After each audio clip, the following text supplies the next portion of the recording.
বালিশের পাশে মোবাইল রেখে ঘুমালে কি ক্ষতি হয়? আমরা প্রত্যেকটি যুবক যুবতী রাতে ঘুমানোর আগে মোবাইলটা বালিশের পাশে রেখে আমরা ঘুমিয়ে যাই। বালিশের পাশে মোবাইল রেখে ঘুমালে কি ক্ষতি হতে পারে?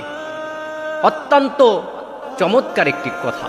আমাদের প্রায় আমরা বালিশের পাশে মোবাইল রেখে আমরা ঘুমাই। আমাদের কি কি ক্ষতি হতে পারে?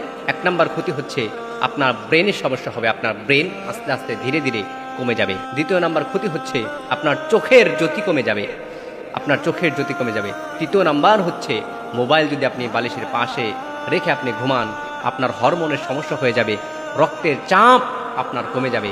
অনেকে স্ট্রোক করে মারা যায়। কি কারণে মারা যায়? আমরা যেই মোবাইল ফোন, আমরা যে ডিভাইসটি আমাদের পকেটে রাখি, আমাদের সাথে রাখি, এটি বড় ক্ষতিকর। আমরা এই বিষয় যদি রিসার্চ করতাম তাহলে আমরা বুঝতে পারতাম এই মোবাইল আমরা কখনোই মাথার পাশে রেখে ঘুমাতাম না। শিশুর ক্ষতি হয়, বৃদ্ধর ক্ষতি হয়, যুবক যুবতীর ক্ষতি হয়, ব্রেনের সমস্যা হয়। প্রিয় ভাই, প্রিয় বোন, আপনারা দয়া করে বালিশের পাশে মোবাইল রেখে ঘুমাবেন না।